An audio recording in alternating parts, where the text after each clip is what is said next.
Good afternoon, and welcome to Sunday Brunch with Higher Heights. I'm Glynda Carr, and this is your political home, where each week we come together to be informed, engaged, and to take action. We are on the 19th day of a federal government shutdown, and families from across this country are feeling it, from missed paychecks to stalled services. At the same time, this week the Supreme Court is hearing a case that could strike down another blow to voting rights, putting decades of progress at risk. And this week, dozens of journalists walked out of the Pentagon in protest to a new press restriction, a reminder that a free and open press is essential to our democracy. And around the world, tensions remain high as a fragile ceasefire in the Middle East faces new challenges. We've got a full show ahead, breaking it all down and helping us balance in the midst of it all. This week, we will hear from Judith Browne Dianis, the executive director of the Advancement Project. She will help us break down the Supreme Court and the ongoing attacks on voting rights. Esosa Osa, founder of Onyx Impact, will share a new report, Blackout Report, a powerful new look at mis and disinformation targeting Black communities. Kelli Redmond-Bagby, founder of Mother Nature on juicing and nourishing our health, and author Sharifa Steven shares her inspiring book, When We Talk to God, Prayers and Poems for Black Women. So settle in with your cup of coffee or tea, and let's get into this week's headlines. We're back with another week of headlines that caught our attention. Let's dive in. The Supreme Court appears poised to weaken another key provision of the landmark Voting Rights Act of 1965. Section 2, the main protection against racially discriminatory redistricting, could be the latest casualty of an increasingly conservative court that has spent the past decade dismantling the law. Another day, another indictment. Trump's former national security advisor, John Bolton, was charged with illegally storing and transmitting classified information. Bolton will be the third Trump adversary to face political charges, following former FBI Director James Comey and New York Attorney General Letitia James. A federal judge has blocked the Trump administration from firing government workers during the shutdown. Before the ruling, layoff notices began going out to more than 4,100 employees, even though furloughed workers can't access their work emails and have no support of HR staff to understand next steps. 251. That's the number of slurs, including racist, homophobic, and anti-Semitic language used by members of young Republican groups in newly leaked messages revealed by Politico. While members of both parties have condemned the vile messages, Vice President J.D. Vance downplayed them, saying kids do stupid things.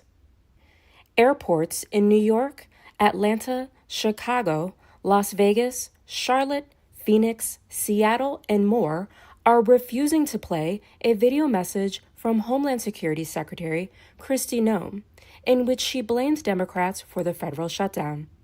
The airports say the video's political content goes against policies or regulations prohibiting political messaging. Dozens of reporters turned in their press passes and exited the Pentagon rather than agreeing to government-imposed restrictions on their work. Virtually every news outlet has refused to sign the agreement, arguing that it infringes on First Amendment protections. Trump announced 2 new initiatives to expand access to IVF, a campaign promise he ran on in 2024. The move has sparked division among his base, with some conservative and anti-abortion groups opposing the treatment. His IVF plan comes just over 2 weeks into the ongoing government shutdown, which Democrats have used to underscore rising healthcare costs. A Pennsylvania man has pleaded guilty in the April 13th arson attack on Governor Josh Shapiro's residence. Cody Balmer, 38, entered pleas for attempted murder, aggravated arson, burglary, and other offenses. He's now been sentenced to 25 to 50 years in state prison. Over a decade ago, Misty Copeland took the dance world by storm, making history as the first Black female principal dancer at the American Ballet Theater. On October 22nd, she will take her final bow with the company. Misty's extraordinary career and unwavering advocacy for Black dancers transformed the face of classical ballet. We are grateful for her artistry, her impact, and her enduring legacy. Introducing Professor Knowles. The University of Southern California's Thornton School of Music will welcome Grammy Award-winning singer Solange Knowles as its first ever scholar in residence. In this role, Knowles will teach courses, lead student workshops, and collaborate with faculty to shape new programs in music curation. From the court to the catwalk, WNBA player Angel Reese became the first professional athlete to walk the runway at the Victoria's Secret fashion show. After attending last year's show, Angel posted on Instagram, "I'm going to be a Victoria's Secret model one day." Congratulations, Angel, on getting your wings. We said goodbye to musical icon D'Angelo, who passed away at 51 after a battle with pancreatic cancer. His timeless sound redefined R&B and left an indelible mark on music and culture. May he rest in power. As always, we appreciate you tuning into this week's news. Until next time, take care of yourself. Thank you for the update. To help us make sense of this week's Supreme Court and what it means for voting rights in the Voting Rights Act, I am joined from this weekend with my girl, Judith Browne Dianis, the Executive Director of the Advancement Project. Hey, Judith. Glynda. Good to see ya. Well, lots going Mm-hmm. on, and you are always our resident expert, but also, your color commentary is always spot on. And so we see ourselves, still in the midst of a federal government shutdown this week. One of our colleagues, was at the Supreme Court talking, being part of this critical voting rights case. So can you share a little bit about the Supreme Court? It's in session, it's fall session, and in particular about what are we watching around the voting rights? Sure. So we have really important cases in the Supreme Court this term. Voting rights being one of them. But then, there are a lot of constitutional rights, right? That are the kinds of cases that come out of the challenges to what the Trump administration has been doing that are fundamental constitutional rights. The Voting Rights Act case in particular is critical. I mean, this is really important because what is on the line is the constitutionality of Section 2 of the Voting Rights Act. This was a re-argument. The court had already heard this, and then the court said, "Nope, come on back. We want to hear it again, and this time what we want to hear about is whether or not the Section 2 of the Voting Rights Act is actually constitutional." So this is scary because this isn't now just about what is happening in Louisiana, but they are really looking at the whole Voting Rights Act.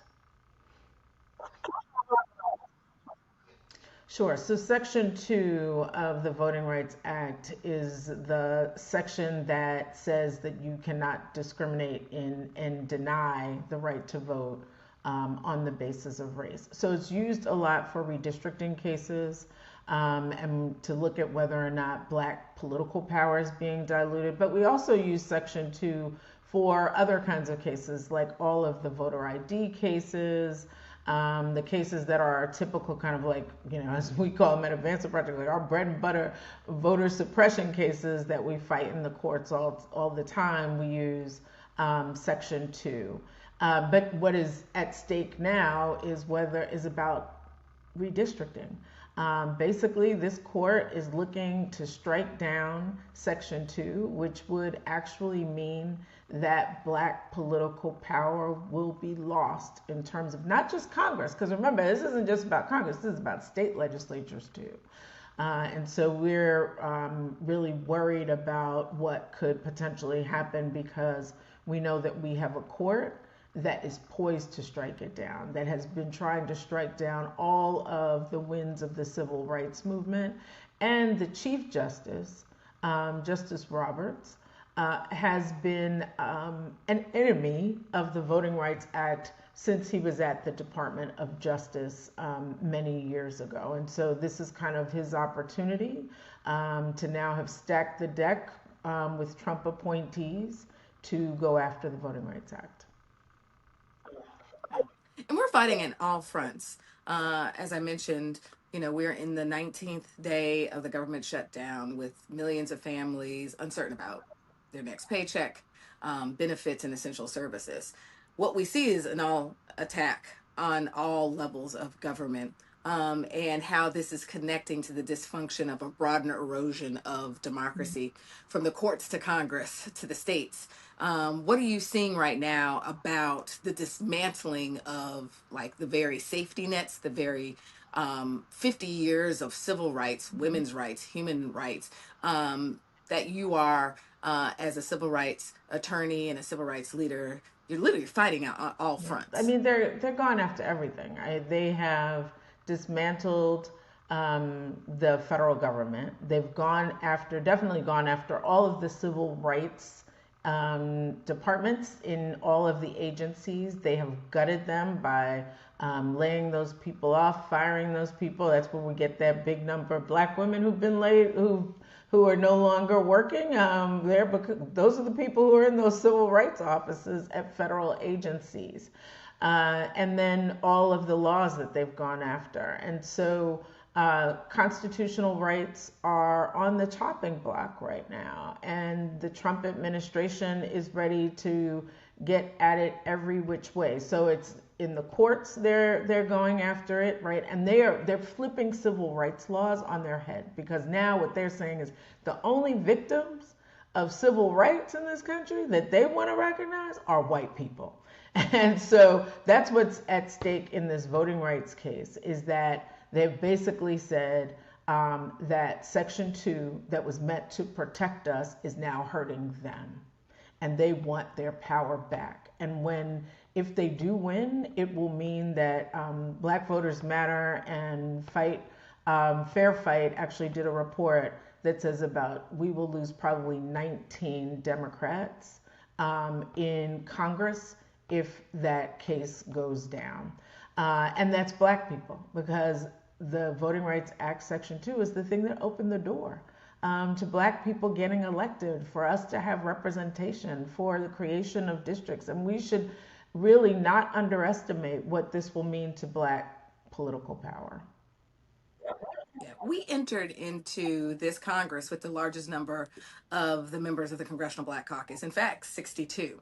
And so this direct attack on the progress this country has made, right? We are a growing, diverse society, not because of what they would say is gerrymandering in the favor of Black people because of the Voting Rights Act, or diversity, equity, and inclusion. It is the fact that this country is browning because of population. And the Congressional Black Caucus, yes, many of our members of the Congressional Black Caucus come from districts that are diverse, or Black districts, but we are electing Black representation all across this country, including Janelle Bynum from Oregon, Lauren Underwood, who represents a suburban rural district in Illinois, 3% Black, right? But it's something about the very meaning of like Black equity, Black power. And it's about the whiteness. So speaking of whiteness, the uncovered, there's the word, Judith, uncovered some disturbing private chats among young Republicans, a young GOP club, where they were using racist, anti-Black, anti-Semitic language, even referencing Hitler's youth. When that kind of hate speech seeps into the main political spaces, what does it tell us about the climate we're organizing in, and how should diversity defenders respond? Right. So, Glynda, when we think about it, like what the Supreme Court is questioning is kind of like what they did with affirmative action, right? Like, they're like, it's over. We don't need that any longer. Remember affirmative action? They said, we only need 25 more years of that. And that's the reasoning that they're trying to use here where they're saying that the Constitution is colorblind. Well, the Constitution on its face actually is not colorblind because we 3/5 of a person in the Constitution, right? But on its face, it might seem colorblind, but not in the way that it operates, because the people who actually execute the laws, who pass laws, who do the redistricting are not colorblind, to your point, right? And the other thing is, so not only do we have the people who are actually in political parties who are operating off of racial animus, right? That requires a remedy for it, right? We can't be discriminated against and then have no remedy for it. The other thing that is happening is that we have seen since the election of Barack Obama to the presidency that racially polarized voting is on the rise also. And that means that white people are like, we ain't vote for black people. We only gonna vote for white people. And so that's also why we have to have the Voting Rights Act, because it is correcting for discrimination in actual voting. And so, this is where we are, and I unfortunately don't think that it's going to get better in the short term, right? Because we are seeing racial animus. We are seeing people who are actually saying the quiet part out loud now again, right? Because they feel comfortable doing it, and they are getting elected. They are running elections. They are the election deniers, and now running elections. And we see them at every level of government, from the White House to the Supreme Court to Congress. They are there, they are saying it, and they are standing in the way of building a multiracial democracy. Yeah. Obviously, this is a trying time for our democracy, but for Black women who want to be more engaged. There's something about the fire in our bellies. We've hit, I think, a moment in 2025 where Black women, we are watching Black women say, tap me in. They're running towards their leadership, right? There is not we at Higher Heights are talking to women who are running for office from local level to federal office. Our advocates are, organizing rallies, organizing protests, organizing, roundtable discussions.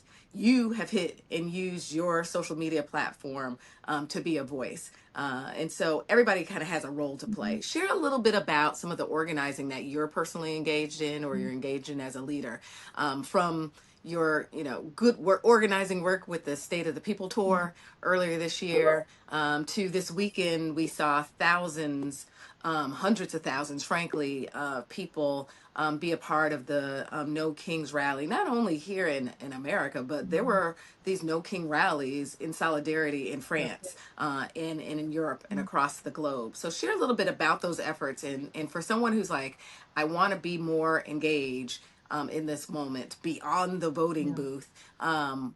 What's your advice? Yeah, I mean, there are so many things to be involved in right now. So over the past, during the summer, I was engaged in the State of the People tour. We went to about 11 cities and spoke to Black people. And part of that is that in this moment, we need to, number one, know that we save us, right?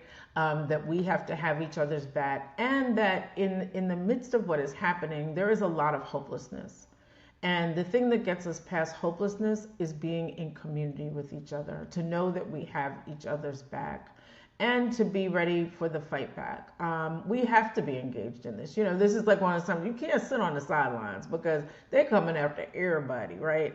And so whether it's something like that, the State of the People tour, which will continue into other cities, Miami, and I think Austin, Texas, to, like, I'm also involved in, now we have State of the People TV, where we have a news show that's every Thursday called The Signal Live. So I've been doing that. That's after my day job at Advancement Project, where we are supporting a lot of groups that are fighting the occupation in cities, right? And what we see in those cities that are being occupied by the feds, people are doing everything from delivering groceries to immigrant families, to walking the children of undocumented people, their children to school. to being outside the hotels when ICE is at a hotel and spending the night at a hotel. They're outside making noise so that they won't be there. If there are businesses, those businesses are saying, no, ICE, you can't come in. So there are so many ways to be involved, from mutual aid to organizing, to going to No Kings rallies, where there were apparently over 2,600 rallies today that were really about dissent, right? We have got to remind this government that this is not a kingdom. He is not the king. There are three branches of government. An executive order is not the law, okay? It is a directive and guidance, but it is not the law. And we have to remind people in Congress that they have to step up, that they are the ones who we elected to represent us, and they got to go hard right now. So I think this is really a matter of picking your lane, assessing the risk, do what you feel comfortable doing, because there are more risks, because there are a lot of anti-protest laws that have passed. But we need to understand that the only way to stop an authoritarian regime is through the people rising up. So I challenge everybody to rise up in the way that you feel comfortable doing. I think that's important, like assessing how do you feel, what is that would be comfortable for you, what's your plan, and what is your voice to make, what is your voice in this moment, including, with many of our extended family or friends. We know someone that's affected by either Doge, the furloughs. And so it could be, like you said, as simply as just helping your neighbor with a grocery, a drop off of some groceries. And each one of us certainly have a role to play, including, donating to our, nonprofit infrastructure, like Higher Heights and Advancement Project, and many of the organizations that are doing the work and organizing across the country. It could be Definitely as do that simple part. as, I said pardon? definitely do that part. Yeah, creating your budget. Many of us are being very mindful of how we're spending money and shifting our dollars to Black brands. I would, encourage people to say, rotate your dollar in Black nonprofits and Black organizing. So Judith, we spent a lot of time when we jumped on. I was like, was your couch always that color?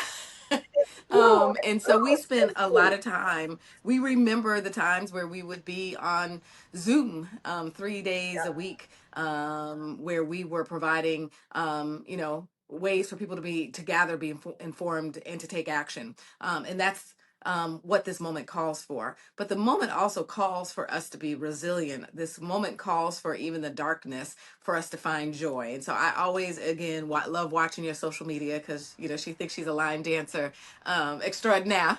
I haven't seen one lately. I, But what are some of the things that you are doing, to show your whole self in this moment? Because if we're not whole, we're not going to be able to sustain the sustainability of the next 365 days that we're going to be organizing and fighting. That we're not going to be at our best if we don't create space for there to be the 365 person Judith Browne yeah, Dianis. well, I love a good restaurant. So I have been seeking out good food. So just went to the Good Good in New York with my cousin, and then we went to see a show at Dizzy's. That's part of Lincoln Center. So I think, just finding those moments to be with family and to, remember that, we have each other. And those are good laughs, like those are like crying laughs when you're with your family. I got some funny cousins, so doing things like that, and then planning a vacation. Like even in the planning of the vacation, there is joy in that, around like, where do I want to go? And then looking at all the hotels, and like those kinds of things, to also give yourself something to hope for and something to look forward to. I've found a lot of joy in that. Yeah, and it's that time of the year that it can be a joyous time of the year, but it also can be a year that, the time of the year where people do feel a profound sense of like worry and grief. Yeah. But I love falling into love with the fall. my love-hate relationship for the winter. Mm. But this is the season of, I think of our friend, Adrian Shropshire. He's going to be pulling out all of her Oh, trinkets and her, that's not elves, the me. selves and her black Santas. Yeah, she's definitely not, Over the top. in the Over spirit of my mom, I will probably put up a tree, but all that extra stuff, but like just reminding people, that we're living in a season, and it's a hard season. And I love what you said is that we are actually the architects of our destiny, and that we are the true defenders of this democracy. And so we thank you for being a Black woman who leads and a Black woman defender, both from your legal eagle mind, but also your strategist mind. And so we will continue to call on you, to give us the latest breakdown, because it is, knowing the how and the why, but more importantly, what are the solutions that are in play? And part of those solutions are leaders like you. So thank you so much, Judith. Thank you, Glynda. That was such an important reminder that our democracy is still under construction and under attack. Now we turn to another urgent issue: the coordinated mis and disinformation campaign targeting Black communities nationwide. Our Executive Vice President of Communications, April O. Turner, sits down with Esosa Osa, founder of Onyx Impact, to unpack the new Blackout Report, the most comprehensive analysis yet on how mis and disinformation is shaping our daily lives. Esosa, thank you for being back on Sunday Brunch. We're excited because Onyx Impact is pulling back the curtain on a crisis that demands our immediate attention. And your new Blackout Report paints a shocking picture of more than 15,000 measurable attacks on Black history, health, education, and economic opportunity in just 8 months. Please tell us more about your new report and welcome back. Thank you so much, April, and happy to be here. And this report is fundamentally the most comprehensive analysis that we've had to date about what this disinformation fueled attack on Black progress really means, what the real world costs of those attacks have been in just the first 8 months. I think there are a lot of folks that may think this is just about something on a website being deleted or a particular statute, but don't understand but what's not being shared is the scale and scope of the erasure, the distortion and suppression that we're seeing, and so this is not just about history. This is about our health, our jobs, our future. And so we use this report to break down, not just to reveal and unveil what this strategy is, but to break down the tactics, how they work, who's behind them, and what it means for the state of Black communities right now. Wow, it's amazing. And we're dropping the report in the chat for the audience. But you call this report the most comprehensive analysis ever of disinformation and suppression campaigns targeting Black communities. What prompted you to take on this research, and what were your biggest red flags that you found? What prompted me to take on this research is when, after I spent about 2 months trying to figure out who else was doing it, and was unable to find an organization that was really focused on how this was going to impact Black communities specifically. I think we all are advocates, are proponents of progress, but I am also an older sister to a little brother that has sickle cell disease, and I have I've watched him battle so courageously with this disease. And so when I saw that, nearly $10 million of sickle cell research was being gutted under this false guise of DEI, rare blood disorder disease, right? It is extremely hard for these types of diseases to get funded. That is, one of the reasons why I wanted to write this report and to share these stories, because they want us to think that this is about some corporate classes that suck, right? While they defund air quality programs for Black kids with asthma, right? While they take $70 million away from Black communities being flooded. This is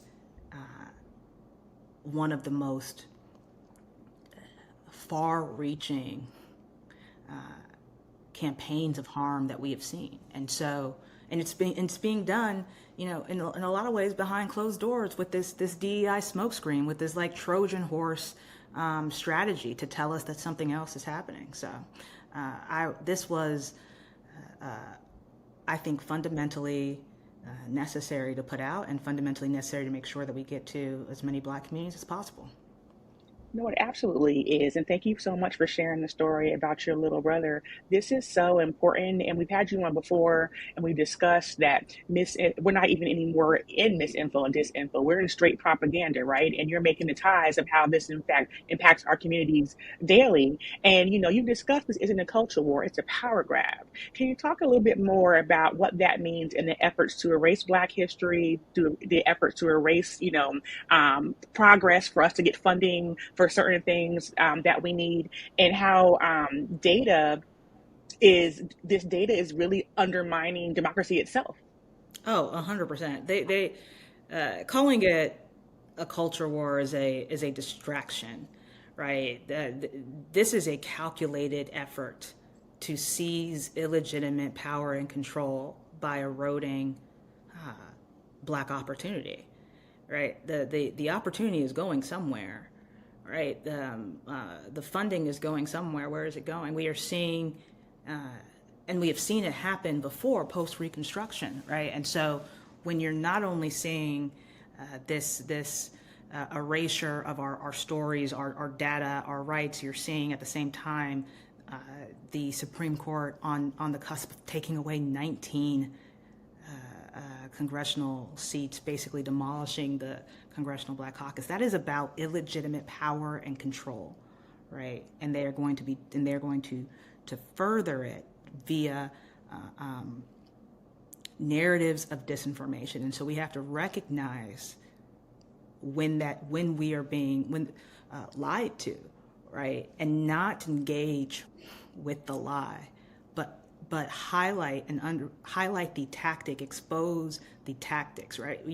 You're not talking about DEI, you are essentially erasing our ability to claim any type of justice or remedy, right? When you delete data sets, like you are hiding the evidence of discrimination, right? And blocking the path for remedies.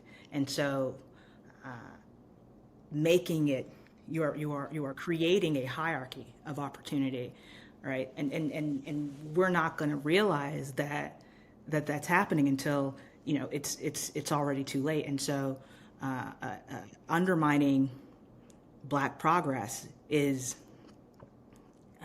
undermining American progress. It is undermining democracy as a whole. But thankfully, again, we know if we know this and we can expose it, like Black excellence is unerasable.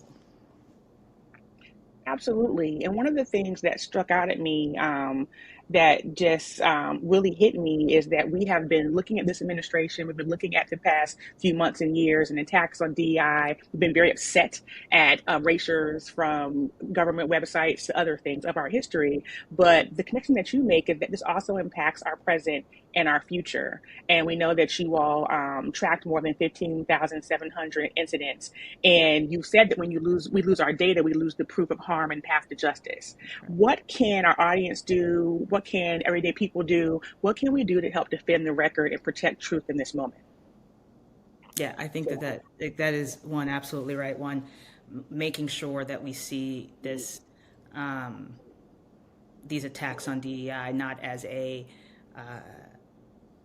we should not be engaging in a good faith argument with bad faith actors, right? This is not about defining what that term means, right? This is, again, about exposing what the underlying tactics are. When you erase Black history, you are weakening the case for health funding, for for clean air, clean water, for my brother's sickle cell care, for Black women's maternal health. Like this is a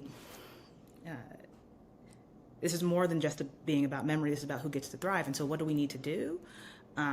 One, it is fundamental for folks to both read the report and understand the tactics, right? We want you to, we know, like, we are one research team, right? This is a strategy that's being enacted across the entire government and the entire nation. So there's so much that we are not able to capture. And that's why we have an evidence forum on our website where folks can, blackoutreport.org, where folks can go and report the evidence that they've seen of, similar tactics. And we want to not just help you break down what this is and why it matters, but provide resources to help you push back in your own communities, in your own workplaces, in your own school systems, right? Here is the actual evidence. Here is the actual proof of harm. So we ask folks to read the report, to share the report, and to use the information to advocate for truth and justice right now when it matters the most. No, thank you for that. And we know that you're one research team, but you're one mighty research team. So we appreciate you. And that is great advice. We heard it right here. When you see something, say something, do something, report it. Don't just get mad and keep scrolling past. Let's go to the link in the chat and make sure that we're reporting this so that we can combat it. Thank you again for coming by, Esosa. Before we let you go, I would like to know, it's not all doom and gloom. We're all trying to find joy in these particular heavy months in this current climate. So I have to know, what gives you hope right now, even in the face of this coordinated effort to erase and distort? Where are you seeing signs of resilience and resistance? Well, I think you're seeing signs of resistance, of hope. Every time you see a new leader rise, new coalitions forming every day, like this renewed commitment to telling the truth, of the commitment of Black communities right now to protect each other. Like, we are all we got, right? I think, on an even more personal perspective, what gives me hope is my 5-year-old niece, right, who is my greatest accomplishment to date, and who every single time she calls me at 5:45 on the dot every day when she gets back home from school, right? She is in awe of what this world can offer every day. And she is what tells me and shows me every single day that it is still worth fighting for, that a better community for her is still worth fighting for. And so if you can't have hope, looking at 700 different dolls and requests and path for justice for bingo, then there's something wrong with you. Totally well said, Esosa. So that's what we're fighting for, this next generation. So thank you for that reminder. And everyone, check out the Blackout Report. Esosa Osa from Onyx Impact, thank you so much for joining us today. And now I'm giving it back to Glynda. Thank you. Thank you. Now let's literally talk about what fuels us with our Director of Digital Engagement, Jennifer Tyre, who is joined by Kelli Redmond-Bagby, founder of Mother Nature, for a conversation about juicing, nutrition, and the small health choices that can make a big difference. Welcome back to Sunday Brunch. As promised, we are giving you new segments centered around health and wellness, and I am so excited to have Kelli Redmond-Bagby here with me, and she is the founder of Mother Nature. Yes.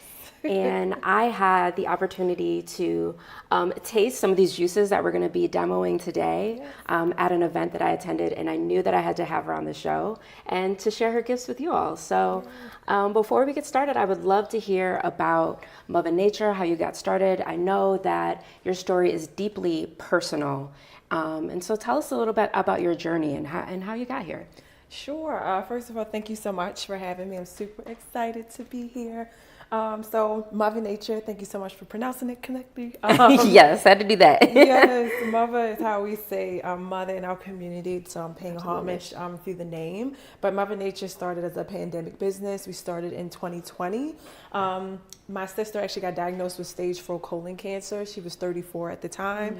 So looking for different ways to help support her through her journey, I started to look into different juices and herbs and things like that. So I went down a rabbit hole trying to support her, but through that journey, I was sharing all of my insight online via Instagram and Facebook. A few months later, the pandemic started. So people were already asking me when was I going to start selling juices, but I really wasn't too confident in my beverages. I had made a few of them and they were just not the right combinations. So I was nervous. Okay. So after some practice, I got a job at a juice bar as well during that time period too. But once the pandemic started and I lost both of my jobs, I had no other options but to kind of present these juices. And once that started, they started just flying off the shelves. People were looking for healthier ways, more holistic ways. So they were looking for juices, they were looking for herbs, they were looking for sea moss. During that time, I was selling sea moss. And this pretty much blossomed into a full grown business. So 5 years, we were able to open up a juice bar. We got plenty of opportunities to open up in different spaces. We've also got a lot of media coverage and just been able to connect with different community partners like yourself. So it's been good. Amazing. And I know wellness is just a deep focus of what you're doing. And this research that you're talking about, how did you kind of go about finding what ingredients to put and what juices you're making? Like, how did you go about doing that? A lot of trial and error, I'm assuming. It was a lot of trial and error, but Google was my best friend. Google, YouTube. I also had a book that was the Book of Eden that helped you, like, it's like a large book full of like different herbs and different recipes, holistic recipes. So I kind of went down a rabbit hole with that as well, but I pulled from many different resources. A lot of it's Google and then trial and error. Seeing like what flavor combinations worked well with each other. But more than that, like what were the benefits that the juices were offering? So not just did they taste good, but were they offering a holistic benefit to the individual? So I was able to find that balance between taste and health. So it pretty much worked out for us. Yes, because anything we're putting in our body, we want it to taste good too. Absolutely. Yes.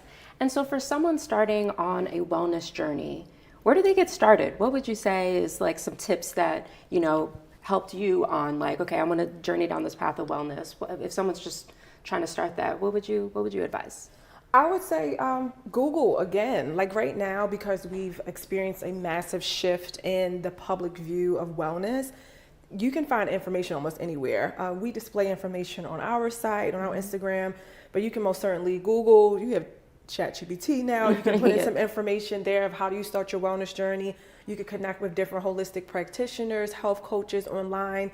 I feel like the resources are readily available now, and it's more of a comfortable conversation people are having, and it's not such a foreign concept. There's still a lot more work that we have to do so that it can be more accessible to people. So it's not, you have to dig so deep to find that information, but I feel like right now it's easier than ever to go online to find information to say, I want to change my life around. Yes. What are some wellness plans that I can do? These are some of the things I want to take care of. And you can tailor that to your journey and what you're interested in doing with your fitness. So that's perfect. Yes. So I know this is a growing business. What's next for you? What's the dream plan with Mother Nature? Oh my gosh, I wish I knew. I wish I had a better answer for you. I think what my dream was initially, it was to open up my first storefront. When I was able to do that in 2022, it was like one of the largest accomplishments for me. What I recognized though, when I got there, was that it wasn't the biggest accomplishment for me. Like I saw different things, you know, you got overhead, you have rent, it's a totally different ball game from being mobile, doing pop-ups, to actually having the responsibility of a storefront.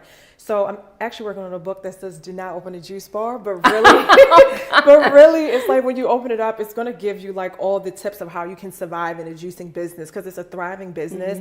It's important for different communities to have access to fresh fruit and the fresh food.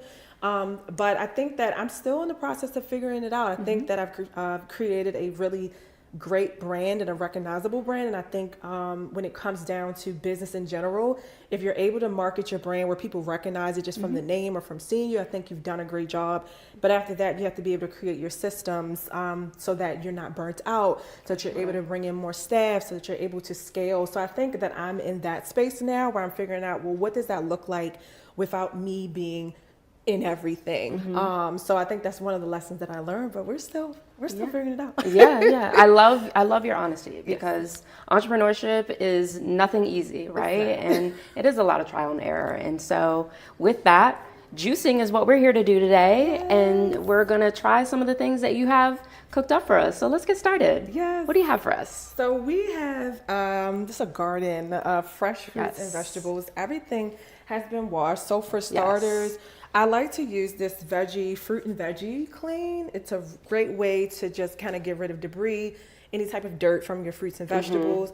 Another way, you can use like baking soda, things like that, but I like easy methods. So this is organic. I like to spray this. You can get this from like your local like health market. You just spray it and soak it in there for a while just to get some of that off for you. And that's super important, because I know anytime I picked up vegetables, there's always something on it. And so like making sure your vegetables are clean is obviously important. So appreciate that tip. Absolutely. We want to make sure we got clean fruit. Yes. So I want to focus in on like some different recipes that help I guess Black women or women in general, but more specifically for Black women, we have a lot of cardiovascular issues. So eating is one of the best ways to help with that supportive system as well. So just like the great entryway for that. So we have a beautiful watermelon here, and no, it's not seed, y'all, but it's okay. I'm not one of those people, but if you can find a seed of fruit, by all means, please get it. But if you don't have a seed of fruit, I'm one of those people that says it's okay for you. You see seeds in there, just not those black seeds. But people do get on me about that. So we have a watermelon here. We're also going to do like a red apple here. And then we're going to add in a beet and maybe some ginger in this. And we're just going to make like a heart-healthy red beverage here. How do you feel about beets? You know what? I'm open. Okay. Why don't you share with us, what are the benefits of the beets? Maybe that will like convince me that I should be eating beets more than I am, which is not at all now. So beets are great with nitrates. So they help with like blood flow, helping with blood pressure as well. A lot of people shy away from beets because they don't like the taste of it. But let me tell you something. Everything comes down to like training your taste buds. I did not like beets at all. Same with like cilantro. I did not like cilantro either. But I think in a different form of juice, like it made me appreciate it more. Beets are actually sweeter than people realize. And we're just gonna chop this up. You guys can't see that, so I'm just gonna turn this to the side. And you see how beautiful? It does look beautiful. It's a really nice color. Yes. I don't think I've ever cooked, cut, nothing with a beet. So I haven't cooked a beet, but my mom is famous. She used to always get beets like in her salad, and I was like, why are you getting that in your salad? But now I get it. Yeah. So we'll cut this up into 4s, and we're also going to be using this Namawell juicer. So do you have a juicer in your house? I don't, but I am in the market of buying one. So you let me know what I need to do, because that's why we're here. I'm taking these tips and I'm bringing them home with me. Sure. So this here is called a Namawell juicer. It was the second juicer that I purchased. I want to say this was in late 2020 or beginning of 2021. This is a slow processing juicer, so meaning that it's not going to be a faster blade. Like some juicers, they are faster, and I use like a faster juicer if I'm in festivals. But if you're in your house, you want to use a slower juicer so it can extract much juice as it can. True. And then also there's not any really heat in it, so it's not like affecting any of the properties of the fruit or vegetables. So it's really like a better way to get your juice out. Because I have noticed that with some juicers, you don't get a lot out of it. Like you'll put like a bunch of vegetables in, right? And so I think that's probably the benefits of that particular model, is that you're getting as much out of it as possible. Yes, it can actually help you save a lot of money. Yes. Because all of your juice is not in the pulp. And when we do this, you're going to see, and I'll actually let you feel it. you can feel like how dry it is. When you have a dry pulp, that means like most of your juice is here. Oh, okay. Some people like to take their pulp and make like muffins and things out of it. Interesting. Okay. I am not there. Okay. I wish I was though. I really want to be one of those people that says I'm going to take some pulp and make one of those morning muffins, but I'm just not there. I wish I was. trying to picture that. But people do it all the time. Okay, and really like cafes and stuff, they have like those as well. So Okay, I don't think I'm there yet either. But maybe one day, but I don't see it happening anytime soon. Okay. So we're gonna add in some watermelon as well. Okay. Can you talk to us about, I know that we know what the beets do to benefit us. What about the other ingredients that we're adding in here? What are some of the benefits that we're getting from this? Absolutely. So your vitamin C you're getting from your apples, which is also great for your blood as well and your heart. It also has a lot of potassium in it too. So great for blood flow, lowering cholesterol. And then you have your watermelon here, and that's going to be great for your blood sugar. Okay. Yeah. I do want to say we're just going to turn this on. Okay. And you're going to watch it do. It's doing its thing. Yes, and it's not that loud. No, it's not. Or it might be, I don't know. But it's going to start to fill up here. And you're going to get like this really beautiful deep red. A lot of times people say like you should eat fruits and vegetables like by their color, and you can see what they support. So when you see this, is going to be very like similar to how like our blood looks. So this is going to be very beneficial for that. Okay. I had never heard that before, but that makes sense. Yep. Yes. And also, we forgot one thing. I'm going to add in some ginger. How do you Ooh, I feel about love ginger. Okay, good. I love ginger.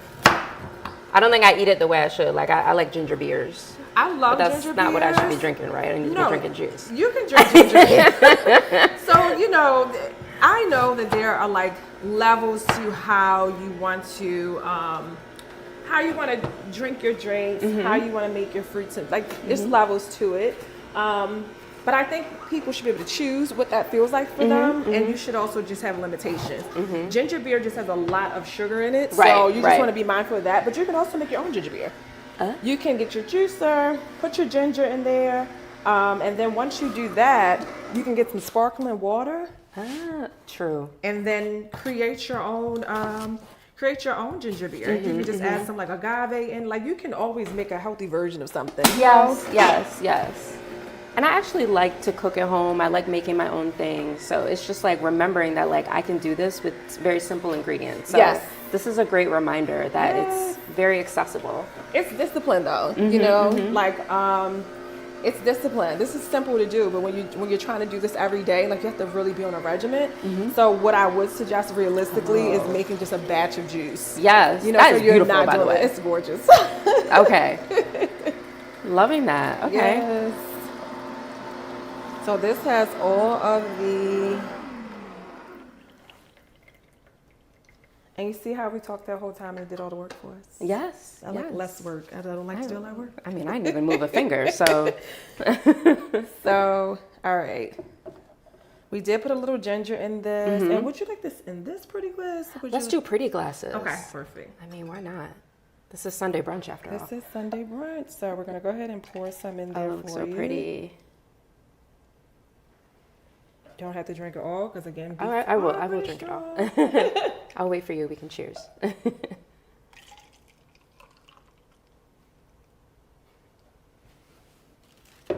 Very nice. All right. Cheers. Cheers to health. I know. Delicious. Very good. Delicious. Yeah. And you know what? Because I love ginger, it added that extra kick. That nice so that was kick. needed. Yes. So good. So good. I love it. Yeah. Beets are one of my favorite ingredients now to add in, especially when I'm just thinking about the benefits. A lot of time, like premenstrual things like that, you can add in beets. They're really like beneficial for before your cycle beginning. Another thing that we can do also to kind of like liven this up is we can add in some adaptogens. So we have some over here. Are you familiar with adaptogens? I am not. Please explain to me. Okay, so these are extracts made from roots. So they kind of are like a very potent part of like a root. And what we have here is like lion's mane mushroom extract. We also have some black seed oil. Okay, that I've heard of. We won't be putting in any of that because black seed oil is a very strong taste. Okay. We also have some rhodiola here. So rhodiola is great for like your energy, like a quick energy boost. Ashwagandha, which has been like getting like a lot of like, I don't want, like, it's been going around. So people have been really looking at ashwagandha. It helps to like calm your system. And then you have some mullein leaf here. So mullein leaf is great for your lungs to help clear out any congestion. Oh, okay. So, do you feel like you're in the mood for some energy, or do you need some Let's do some relaxation? energy. Okay. Let's do some energy. All right. So you can get these at like your local health market. And the good thing about this is it doesn't change the taste too much. No, that's what I was going to ask you. In your drink. You can smell it though. It's kind of strong in smell, but it doesn't change. And do you recommend putting it in after you've made your juice, or does it? Yep, typically Okay, I do. okay. Yep. Depending on like what, because I don't know sometimes when I'm starting a juice, like what am I In the mood for? What am I in the mood for? What I will say, what I use mainly every day is probably like lime mane mushroom. I also use the mullein leaf as well. And then rhodiola I use when I really need some energy to kind of like get throughout my day. Yeah, yeah. So, Well, this is great. I don't taste any difference. So getting all the benefits of the energy and didn't have to compromise the taste. yes, So you'll Yes. get a lot more energy. amazing, amazing. I need it. Well, Kelli, this has been amazing. So excited to present this new segment to our Sunday Brunch audience. And you'll be back with us for another segment. So Or we look part forward two. to that. Yes. Cheers, y'all. Cheers. And finally, we'll close today's conversation with a bit of nourishment for our souls. Our Vice President of Development, Shannon Author, sits down with author Sharifa Stevens to talk about her new book, When We Talk to God, Prayers and Poems for Black Women, a collection of faith and poetry, and a proud feature on our Chisholm's book list. Let's join Shannon and Sharifa. Well, hello, Sharifa, Ms. Stevens. We are here to talk about your new book, one that I have several notes in, and I am very, very excited. Can you just start us off with telling us a little about yourself and what made you write this book? Sure. And hello to you, Shannon. It's nice to be here. My name is Sharifa. This is my first solo book, When We Talk to God, Prayers and Poems for Black Women. A little about myself. I am a second generation American. My parents and grandparents and great grandparents are from Jamaica originally. And we all migrated generation by generation. And I'm a Bronx girl. Ooh, Brooklyn. Brooklyn! Okay, I thought I heard that. Okay. So it was like something you said. I was like, oh. So okay, but I've lived half my life in Texas, so now it's like half and half. So I reside here in the DFW area with my husband, my 2 boys, and my Doberman. I'm a writer. I'm an editor. I'm an avid sleeper. When I could get it in. look, Black girls need a nap, okay? Right? It is so poignant that your book comes out during this time. And if we cry, we cry, okay? Yes. During this time where Black women are reflective and they are seeking restorative inward and within their own communities and within our own households. And this book, I said to you earlier, if I could ship it to every Black woman in this country, I absolutely would. You did not leave a title, a topic untouched, unturned, from alopecia to trigger warning, miscarriages, to just having a good hair day. You have covered literally everything, but more importantly, I've noticed it's the way your book is done, the way the chapters are laid out. it is a love letter to Black women. And it is truly, truly like an amazing thing.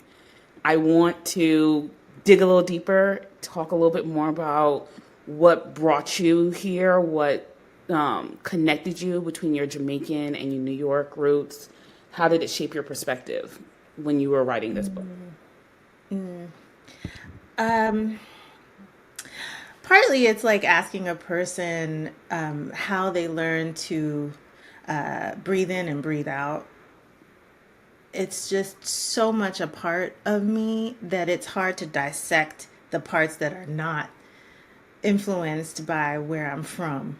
But I am proud to come from an area that is, first of all, the birthplace of hip hop. So it's it's a sort of indigenous poetry to the Bronx, right? But it's also fed by the diaspora, and part of the diaspora is Jamaica and the influence of reggae. And there's not one member of my family who does not have the gift of gab, and I see that in a lot of Jamaicans. Okay, but but beyond that, being a girl growing up in New York City at the time that I did, I also was exposed to the arts, exposed to the poetry of Nikki Giovanni, exposed to the incredible prose of Toni Morrison, the incredible prose of Maya Angelou. And so these are all a conglomeration of inheritances that I have, and that are so profoundly formative that it's hard to dissect and say, well, and this is where it is. Now, there are some poems, like there's a poem called Laugh as We Die. And it is a poem about generational secrets that I wrote. And I'm really curious about how other people read it. But when wrote it, I wrote it hearing the voice of my grandmother saying, "Oh, this pain me so," right? So like it was a very specific cadence that I heard that in. I don't know what the rest of the readers are gonna think, but I also didn't want to code switch it. I wanted to make it very specific to my family background and our family cadences. But in general, I feel like a sponge. I feel like I've always been a sponge to beauty, and the beauty that's unique to us as diasporic Black women. And I've had a wealth of influence of that, both in New York and here in Texas. And so I'm hoping that it connects to other Black women throughout the diaspora who recognize and see themselves in it. I think I will say, as one Caribbean girl to another, my mother is from Grenada, my father's from Trinidad.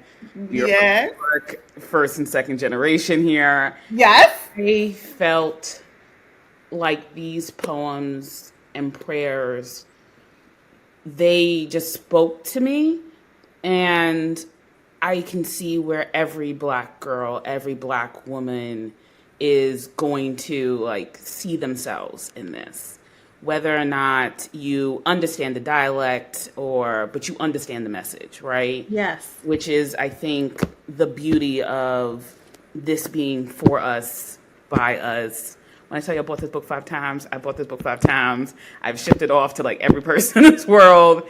It's on my phone, on my Kindle. Like, it is just so good and so referential that I can see this being a staple in every Black girl's household. It feels like a coming of age. It feels like generational. For lack of parent, you did the damn thing. Thank you. Like, you did it. Thank you. I mentioned, and you mentioned, that it is both poetry and prayer, right? And I think that's so central to your work. You bridge theology and heritage and literary training together in such a profound way. My question is, how do you see them working together to create more spaces for Black women? And how do you see your book even maneuvering through spaces like poetry, prayer, literary communities as a whole?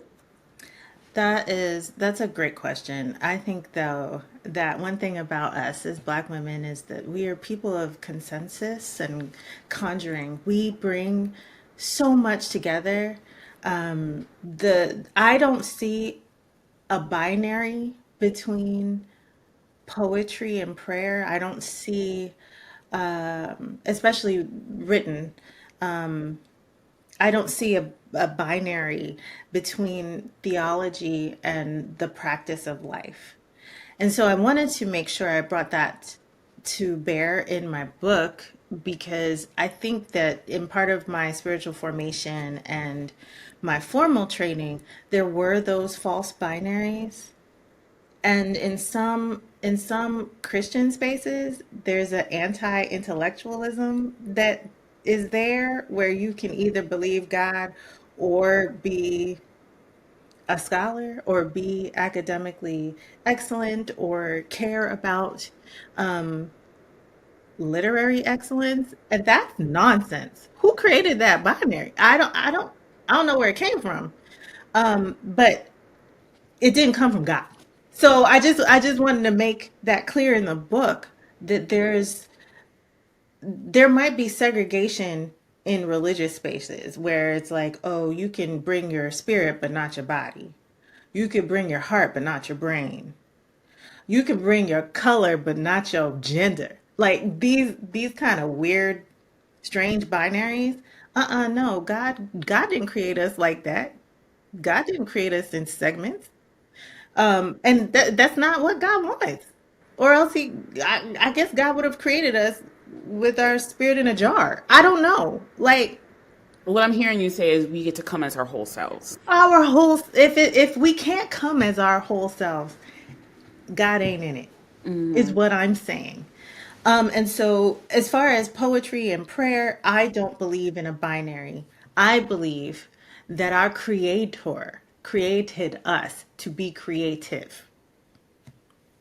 So I'm reading a book called The Artist's Way by Julia Cameron, and so she talks about this trust in the creator that we ourselves are created to be creative. And so I didn't make that up. I want to cite her.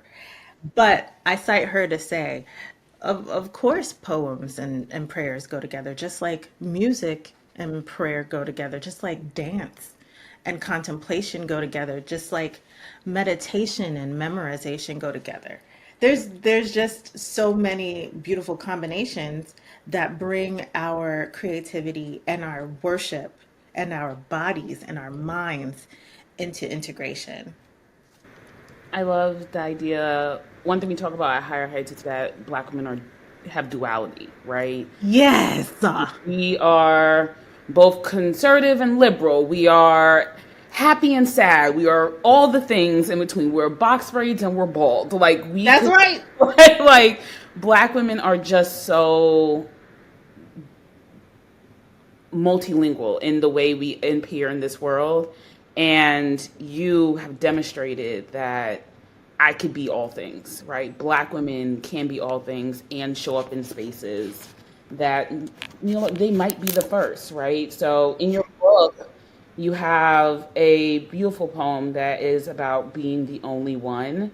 But what I love mostly is that you followed up with held and feeling myself. So after things get heavy and we are often the only ones in Black spaces, right? In white spaces or first one in any space, there is like, okay, now that we've acknowledged that you're the first, let me hold you Yeah. while you grieve this moment or while you process this moment. And now I'm going to tell you about yourself because you have to remember who the heck you are. Remember. Like, Yes. it is feeling myself reminded me so much of Phenomenal Woman by Maya Angelou. When I tell you my mother made me read that poem and memorize it, I literally sent this poem to my niece and like feeling myself to her, and I was like, Yes. as you remember, as you walk into this space where you're the only one in your classroom, don't feel like you are, right? I think you've just done such a beautiful job in holding Black women in a way that we haven't seen in such a long time.